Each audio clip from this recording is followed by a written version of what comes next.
Correct. Yes, yes. So wonderful to be here. Apologies for the slight delay. I was kind of taken by another issue, but I'm really happy to be here. Let's just wait a minute for more people to connect.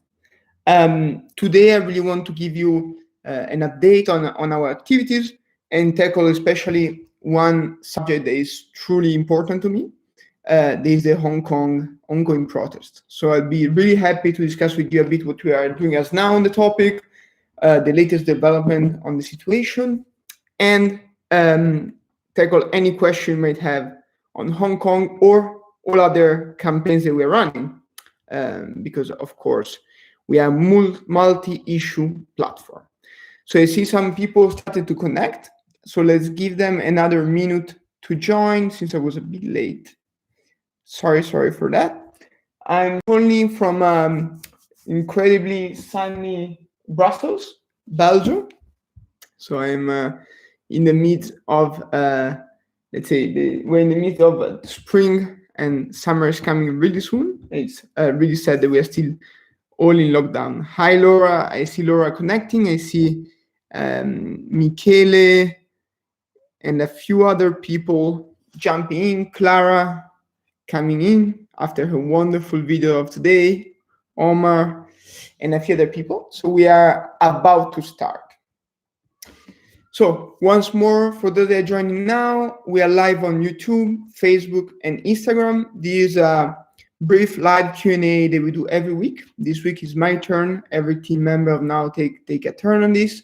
And what I will do is to give you a quick update on the activity and what you're doing, and especially tackle the Hong Kong topic, which I am incredibly passionate about. And I mean, not super knowledgeable, but I think that I can give some insights in that. So let's start. Wonderful to have you here. As I said, these weeks have been really intense. We had just launched and closed our third campaign. There was the one about the health workers first. We did really some noise around that, and we are extremely happy with the outcome. The idea of the campaign was basically the one of saying, health workers amid COVID are the most impacted people in the world. We must ensure that they get a vaccine for COVID before anyone else. And of course, it is not at all granted. Like many countries are actually already hoarding vaccines and trying to bid against each other to get more doses. So we launched this campaign to try to influence the World Health Assembly. And actually, the World Health Assembly returned a really interesting outcome because there was a few statements and a few rulings, actually more statements sadly, because there was not many resolution out of the Assembly, taking, let's say, the direction of fair distribution. Let's say if this is gonna go the direction that we all want to see for the world. But it was important for us to launch this NOP campaign to try to have a small impact at least on the life of health workers and at the end of all of us during this pandemic and this crisis. So we did that with a lot of sleepless nights and evenings and kind of an intense time. And then we said, okay, so here we stand. We have a global climate emergency campaign running, soon will be really revamped, like re-energized, because Germany in July is going to chair the Security Council, and Germany is really concerned about climate. So we're going to push a lot on that front. At the same time, we are actually strengthening our Run Like a Woman campaign, especially thanks to the support of wonderful team like the Tunisian one. We're going to try to give a strong push in the region to increase, let's say, the perception of the campaign and the importance of the campaign in the region.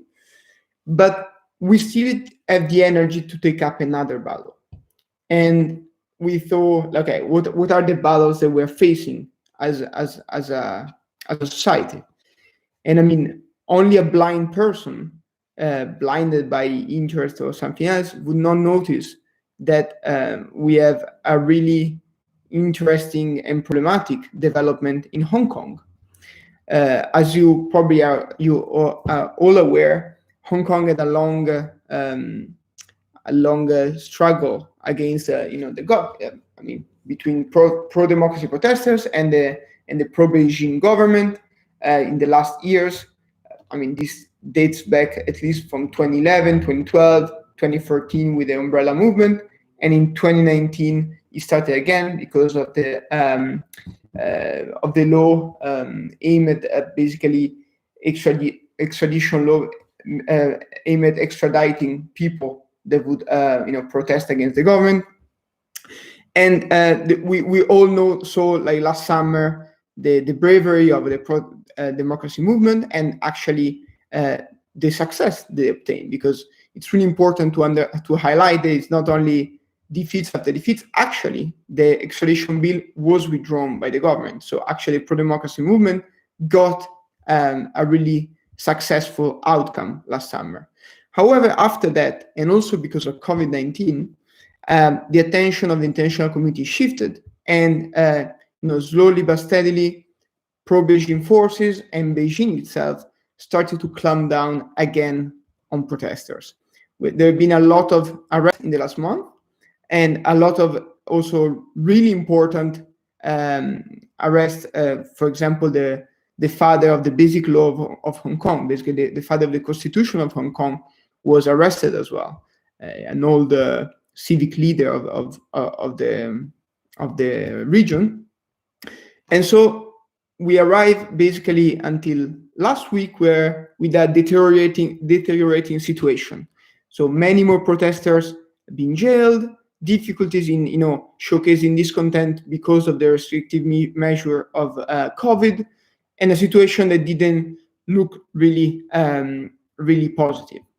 However, the People's Congress of China worsened the outlook significantly. In fact, last week, I think it was last Thursday, we had basically there was this, let's call it the annual parliamentary gathering of China, where I think 2,980 representatives from all over the country come together, local representatives come together to, what everyone says, to rubber stamp the decision of the central government. And a bill was proposed, a bill where basically national security law is intended to be extended to Hong Kong. So basically, a national security law drafted and directed by Beijing to be imposed on Hong Kong. What does it mean?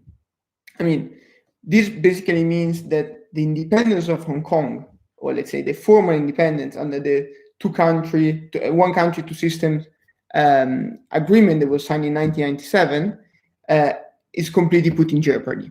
Because once Beijing has a say on what you can say, what you can do, who you can contact, who could you protest against in Hong Kong, basically was the difference between Hong Kong and mainland China. So this really, really caused a big rise. And also, aside from the rise and aside from the protest, it's really concerning, because it means that, until last year, Beijing was still playing by the rules. The rules were unfair, the rules were often tweaked and manipulated, but the basic law of Hong Kong, so the agreement between the UK and China, was still holding. If this national security law is enacted, it means that China is basically stating to the world, I don't care anymore about the agreement with the United Kingdom. I'm a superpower. I do what I want.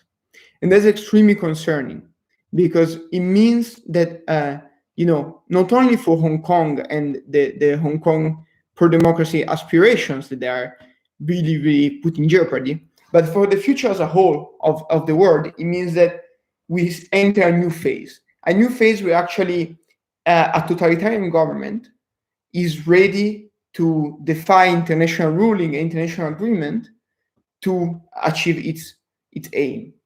And that is something that we didn't see for quite a while. We need to go basically back to the Cold War to see such a behavior, publicly asserted, on the international stage.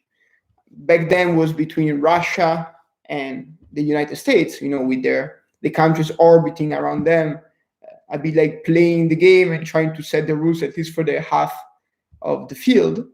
And right now, China is basically coming up and say, look, I won't abide anymore to the international order that was set up, in the Second World War, and especially after the fall of the Berlin Wall and after the fall of the Soviet Union. I want my space. I want my rules. And of course, you can say, like, look, it's history. Things happen. There are countries that go up and countries that go down every few decades, every century. But the problem is that we come from a democratic point. The system is not a democracy. It has no aspiration to become one. And what's even more worrying is that the sentiment, the pro-democratic sentiments in mainland China have been slowly disappearing since the big 1989 protest in Tiananmen and the students' movement. It was dismantled and massacred now 30 years ago. So that's really concerning, because it means that the country that is growing the most is also the most populous, that is set to become the most powerful country in the world, because so far the US still has an edge because of its military. But there is no logic or historical reason why a country that is 5 to 6 times more populous, like China, than the US, will not become also the most military advanced sooner or later, and obviously also the biggest economic power sooner or later. There is no reason why this country will not dictate the rules. And so there is no reason for the democratic system that has been created by the Western world, by the US, and is extended obviously in Europe and in several other continents, to hold. Because first of all, a totalitarian regime, when citizens are, they don't show discontent, is often stronger and more effective than democracies.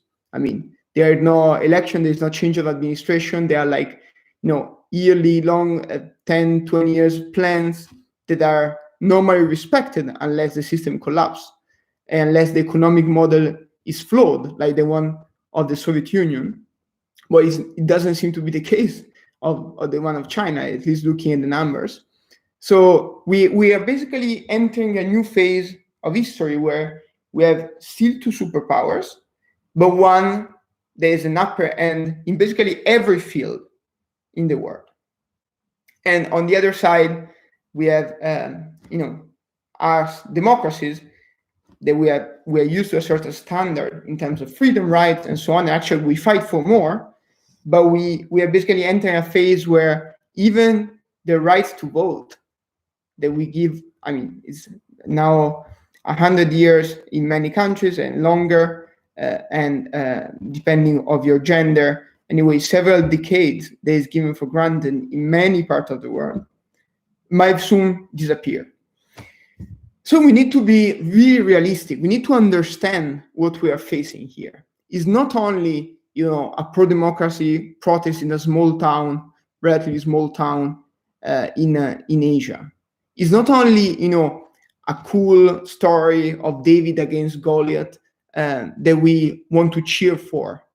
It's actually the onset, the forecast that we might see at our own doorstep in, 1, 2, 3 decades from now. And this is really important, because I think that especially as people living in democracies, we give many things for granted. We say, okay, but like, who will ever come and take down my system? Why should I follow someone else? I'm independent, I'm self-sufficient. But it's super important to understand that we're already in difficulties. Something is, what is happening right now in Hong Kong would have never happened 10 years ago. Because 10 years ago, a country like the United Kingdom or a country like the United States would have immediately released sanctions or take such statements and steps to halt China's behavior, Beijing's behavior. And it's not happening right now. The US has, passed the Hong Kong, I think it's called the Hong Kong Human Rights and Democracy Act. There's basically legislation say, look, every year we will assess if Hong Kong is still basically an independent or semi-independent territory, and we will reassess our trade relationship with them based on that. However, what is happening right now is that actually it's clear that Hong Kong is suffering and its independence will diminish if this decides in the way. And I mean, yes, the US is taking some steps, but they are mostly like statements and diplomatic threats, but nothing is happening. And for what concerns the UK, there is actually the country that signed the agreement with China back in 1984 for 1997.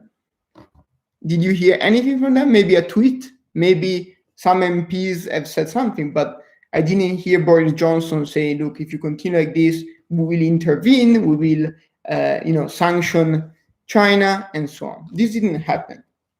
And that's really, really scary because it means that we are already in an advanced phase of change where actually, a totalitarian country can assert its will on a vast majority of this world. And I say a vast majority of this world because aside from the US, again, no one else has taken serious steps.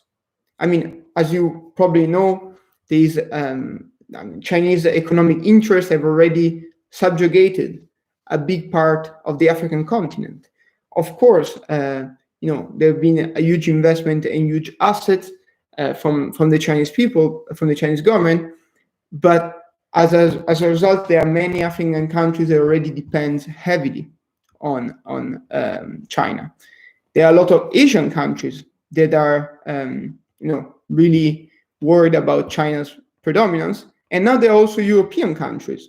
They are more and more falling into the orbit of Beijing. I can think about Greece.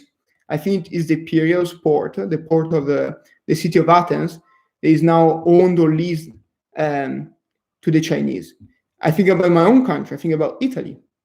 There is increasing its trade dependence from China, and as a consequence, doesn't speak up against China. But we have just seen it during the COVID crisis, right? I mean, the change of narrative from the virus comes from Wuhan and so on to actually the Chinese are the world saviors. They are donating a lot of material, a lot of investments to the world to save them, has been incredibly quick, has been incredibly fast. I've seen recently a poll, again in my country, Italy, because obviously I know better the news there. They showed how right now the approval of China it's above 50% among the Italian population, and people think it's a reliable partner, while with the US this is down to like 30 or 20%. So I mean, it's a really massive shift. I wouldn't say, but it's also a shift. But it's a massive shift. And so what do we say? And now we saw this trend. It's clear, like you can't argue that this is not happening. But what we are thinking is, how can we do something? How can we actually try to first support Hong Kong, and in the long term, maybe shift a bit the course of history? Obviously, we can't do it alone as a small new movement, but with a coalition of people, with civil society, with politics, with whoever is willing to participate, let's try to fix this. And we are still, honestly, in the early phases of the campaign we want to launch. As you might have seen, we put some communication online, we put some small hints here and there about the intention to actually launch a campaign to stand with Hong Kong, but we're still developing the concept because it's such a complex field. I mean, obviously the demand is very clear. We want to protect Hong Kong's freedoms. We want Hong Kong to stay democratic and to stay self-ruling at least until 2047. There is the date when the Sino-British Joint Declaration will expire, and Hong Kong is expected to return to China. So this is clear. We have an aim, but how to get there is really complicated because no one has a clue right now. They are the pro-democracy protests in Hong Kong. They are desperate for help. There is the international community, meaning like government and so on, completely deaf and muted by fear. Again, like I think that if you pick a random country in the world, they probably didn't say anything on what's going on right now in Hong Kong, more than violence shouldn't happen, and we invite the two sides for more peaceful discussions, which is like saying, it's like putting a like on their picture. It doesn't mean anything. And so clearly there is not an easy way to solve a problem. It's not enough to pass legislation. It's not enough to create some noise, because there's already noise. So we are working as a movement to try to find the right angle for this campaign, the right angle to both support the Hong Kong pro-democracy movement and the struggle for freedom, the struggle for independence that Hong Kong, as many other countries, will have to face in the next decades, when sadly the Chinese government will keep on increasing its influence. So this really long introduction was to set a bit the line of discussion and ask you if you are interested in what you are doing, if you are interested in fighting for freedom, if you believe that the Chinese Communist Party and its policies and way of ruling China is a danger for democracy all over the world. Join us. Join us today. Don't join us tomorrow. Join us today, because there is nothing to lose. There is no hope if you don't start acting. And this is something that, we don't have to teach anyone. It's in history. Whenever you see a big problem, and there is a big problem, it's not a matter of opinion, but it's definitely something that will hit us sooner or later, you can't close your eyes. You have to take action. You have to jump in your vehicle, car, boat, whatever you want in the metaphor, and take action. And this is what we decided to do now. And now we decided to focus a lot of our energies on this fight, not for a month, not for 2 months, but for as much as needed, as long as needed, to not only back Joshua Wong and all the other pro-democracy protests that we try to support already now as much as we can, but to think about a systemic way to change this trend. This trend is gonna definitely change the way we live. It's gonna definitely change the way we see the world. It's gonna definitely impact us, our kids, and our grandkids. So with this, this open call for support, I invite you to join us, to volunteer with us or with anyone else that is doing something as we're doing, and to try to stand your ground against totalitarian regimes, and especially the Chinese Communist Party. Because this is for sure, I could sign now, one of the biggest threats for the future. And obviously we can list climate change and many other problems that we have to face as a society, but this is another one that we can't ignore anymore. It's something that we have to take ownership for. And personally, I like the challenge. I think it is something that as humans we can tackle. It's not a struggle for scientists. It's not a problem for business people with a huge investment like the space exploration. It's something that every citizen can try to impact. It's something that all of us can try to impact. And personally, this is exactly the challenge that I want to pick up with now. Because I believe that we have a democracies. There are billions of people living in democracies. And I hope there are billions of people that want to keep on living in democracy or aspire to move to a democratic state. And all these people have a role to play, have something to add to this fight, to ensure that someone living in Hong Kong today doesn't have to fear its future and doesn't have to dream about escaping to maintain its basic rights. So sorry if I went into a long tirade on this topic, but as you see, I'm really concerned about what could happen if we don't act as a society. And I know that sometimes it feels like, it's a faraway problem. Is we should think about our pension system. We should think about the new tax that is going to be added. And I agree, these are all big problems, and they won't go away easily. However, there are some problems, they are historical problems. Sometimes we are put in front of historical changes, and we can take a decision. We can stay silent, or we can take action. In 1989, when the Tiananmen Square massacre happened, most countries in the world, or at least most big democracies in the world, at least imposed an weapon embargo against China. They're still holding. So the whole of Europe, the US, and several other countries still nowadays do not sell weapons to China. So they took a big stance 30 years ago. I don't understand why today, when we see there is not only a massacre of a few hundred people, that is already horrible, but actually is a crackdown on 7 million people freedom, and a crackdown on an international agreement that the UK has entrusted China with. I don't see why we should be silent. I don't see why we are not halting any trade with China, any non-essential trade. I don't see why we are not calling ambassadors to report to the government and asking them what's going on. How can you dare do this? And it's not happening. And this is something that really, really enraged me. And I think that we should be all aware of.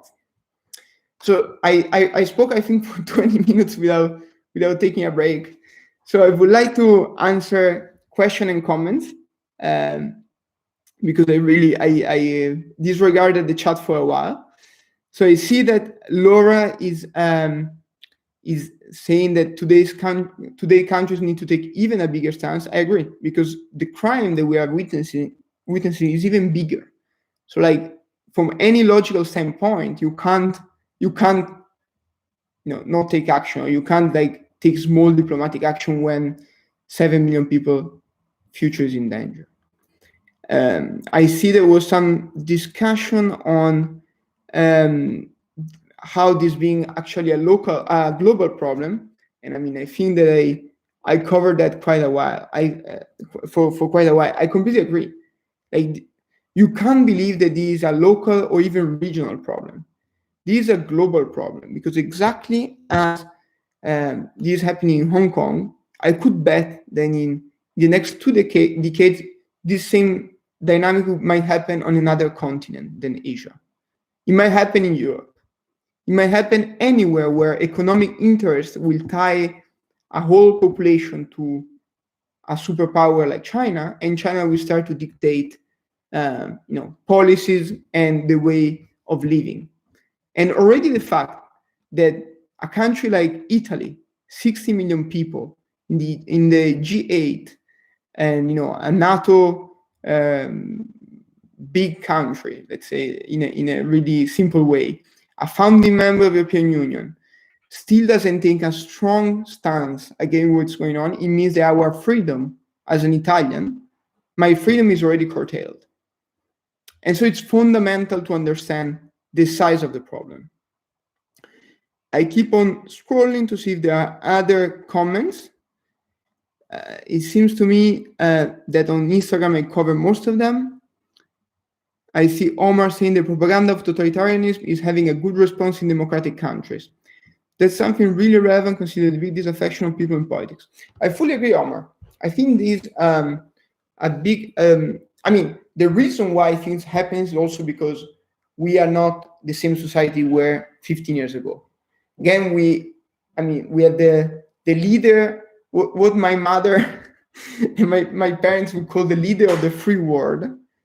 Once this was the informal title of the president of the United States, is now completely disregarding anything, almost anything happening outside of the US.